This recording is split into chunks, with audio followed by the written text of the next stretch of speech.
चित्रकूट जनपद में बीते 10 फरवरी को जेल के अंदर बंद अब्बास अंसारी से उसकी पत्नी निखत अंसारी द्वारा अनाधिकृत रूप से मिलने के मामले में पुलिस की कार्रवाई अब जिला कारागार पहुंच गई है, जहां अब्बास अंसारी और निखत अंसारी के अनाधिकृत रूप से मिलन कांड में सहयोग देने वाले डिप्टी जेलर चंद्रकला को पुलिस ने गिरफ्तार कर जेल भेज दिया है। आपको बता दें कि बीते 10 फरवरी को जिलाधिकारी अभिषेक आनंद और पुलिस अधीक्षक ने जेल में छापा मारकर अब्बास अंसारी और निखत अंसारी जेल के अंदर जेल अधीक्षक के ऑफिस के बगल वाले रूम में अनाधिकृत रूप से मिलते हुए पाया गया था, जिस पर निखत अंसारी के पास से 2 मोबाइल फोन सहित कई आपत्तिजनक चीजें बरामद हुई थी, जिस पर पुलिस ने अब्बास अंसारी, निखत अंसारी और जेल अधिकारियों सहित 7 लोगों के खिलाफ गंभीर धाराओं में करवी कोतवाली में मुकदमा दर्ज किया था, जिसके बाद पुलिस ने निखत अंसारी और उसके ड्राइवर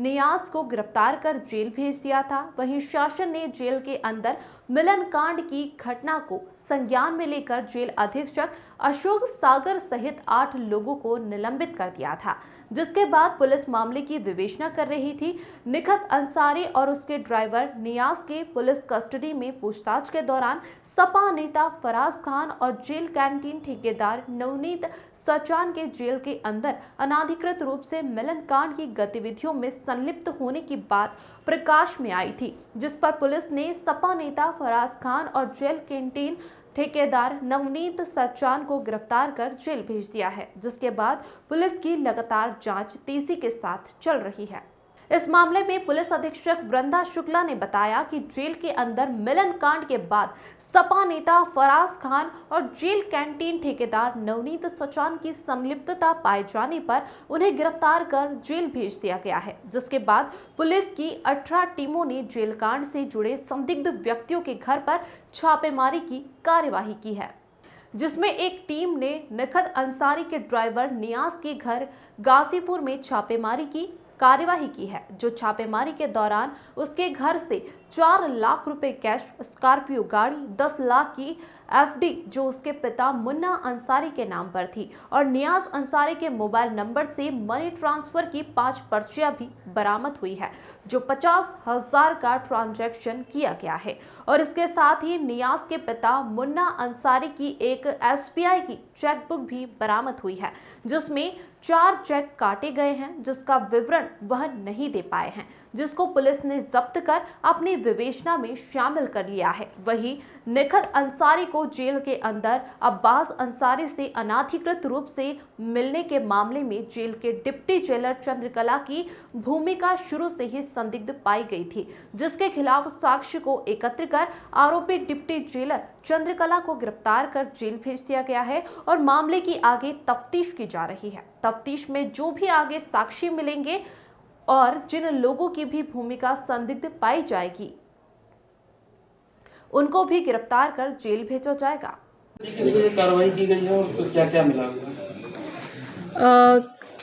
26 फरवरी को ये जो हमारा मुकदमा पंजीकृत है करवी में 28/23, इसके क्रम में 18 टीम्स को प्रदेश के विभिन्न स्थानों पर एवं प्रदेश के बाहर भी भेजा गया था छापेमारी के लिए। जो इस मुकदमे में अभियुक्त हैं एवं उनसे जुड़े कुछ मुख्य लोग हैं, उन सभी के आवासों पर छापेमारी की गई थी। और इसमें उल्लेखनीय बात जो निकल के आई है वो ये है कि जो नियाज अंसारी हैं, जो अब्बास अंसारी के ड्राइवर हैं और जिनको इस मुकदमे में गिरफ्तार भी किया गया है, उनके घर से कुछ ऐसा सामान बरामद हुआ है जिसका ब्यौरा आपको परिवारजन नहीं दे पाए, इसलिए वो संदिग्ध है। जैसे कि 4 लाख रुपए कैश, एक नई स्कॉर्पियो गाड़ी, 10 लाख की एक एफडी जो अभी इसी वर्ष जनवरी में बनाई गई है, उनकी पासबुक जिसमें से 4 चेक्स काटे गए हैं जिसका कोई एक्सप्लेनेशन नहीं है। तो ये सभी सामान जो है पुलिस द्वारा सीज कर लिया गया है एवं इसकी अग्रिम जाँच की जा रही है। अन्य स्थानों से भी कुछ आवश्यक दस्तावेज ऐसे प्राप्त हुए हैं जिनके संबंध में आगे जाँच की जा रही है और उससे जो भी तथ्य हमारे सामने आएंगे वो मीडिया से साझा किए जाएंगे। एक और बात जो है वो ये है कि विवेचना के क्रम में जेल पर तैनात डिप्टी जेलर चंद्रकला, जो कि जिनकी जिम्मेवारी थी सारी मुलाकात कराने की, उनकी एक मुख्य भूमिका निकल के आई है निखत अंसारी को अपने पति से अनाधिकृत रूप से मिलवाने में। तो उनको उनके विरुद्ध जो अभी तक साक्ष्य प्राप्त हुआ था उसके आधार पर कल गिरफ्तार कर लिया गया था एवं आज जेल भेजा गया है।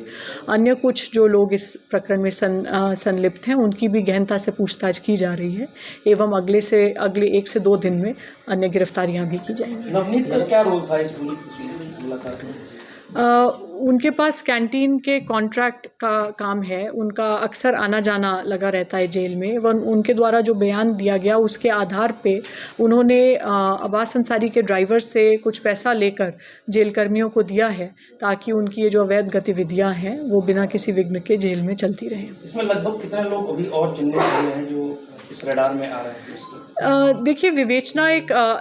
ग्रेजुअली अनफोल्डिंग प्रोसेस है, उसमें जैसे जैसे कड़ी से कड़ी जुड़ती रहती है तो आगे आते रहते हैं, तो इसलिए इस तरह से एक सीमित संख्या देना मुमकिन नहीं है। जैसे जैसे तथ्य प्रकाश में आ रहे हैं तो लोगों का नाम खुल रहा है। मैम, जब मुकदमा लिखा गया था तो जिन धाराओं में मुकदमा दर्ज किया गया था तो उसके बाद कौन कौन सी धारा भी बढ़ाई गई आगे? उसके आगे अभी कोई धारा नहीं बढ़ाई गई है। अभी उन्हीं धाराओं को आधार बना के विवेचना की जा रही है। ये जो मददगार हैं, जो जेल के कर्मचारी हैं, उन पर जो 18 टीम आप बता रहे हैं 18 टीम लगाई गई थी, क्या दिक्कतें आ रही थी जिसकी वजह से यहाँ तक आप पहुँचे हैं? नहीं, दिक्कतें नहीं आ रही थी क्योंकि इसमें बहुत सा ऐसा प्रतीत हो रहा है कि पैसा इन्वॉल्व है और काफ़ी ऐसी वस्तुएं हैं जो शायद क्रय की गई हैं, जो पैसा दिया गया जेल कर्मियों को। तो इसीलिए हम एक सर्च करना चाह रहे थे जिससे कि आवश्यक कुछ एविडेंस मिल पाता कि किस तरह की गतिविधियाँ चल रही थी, तो इसीलिए हमने ये टीम्स को भेजा। ये जो बात आ रही थी बार बार लगातार जेलर को एक कार गिफ्ट की गई है जी, वो क्या विवेचना में क्या इसकी कुछ इसके संबंध में भी हम पूरी पुष्टि कर रहे हैं और हमारे पास सारी डिटेल्स आ गई हैं कि कितनी इंस्टॉलमेंट्स में पेमेंट हुआ है, कौन से बैंक अकाउंट्स और कौन से ऑनलाइन ट्रांजैक्शन से हुआ है। अब आगे उनकी डिटेल्स की पुष्टि की जा रही है कि वो जो बैंक के खाते हैं वो किसके हैं और फिर उनसे भी जो पैसा आया तो वो भी आगे देख रहे हैं कि उनमें कहीं पहले कोई ट्रांसफ़र्स हुए थे कैश के, जिसके बाद ये पेमेंट्स किए गए। तो वो थोड़ा एक लंबा प्रोसेस है। चेकों का आप जिक्र कर रही हैं जी, ये किनको काटे गए थे? जी, वही चीज़ है कि चेक्स वहाँ है नहीं और अन्य कुछ उसमें चेकबुक में लिखा नहीं है, इसलिए लेके आए हैं, उसको सीज़ किया है ताकि उसकी फिर बैंक से संपर्क करके पुष्टि की जा सके।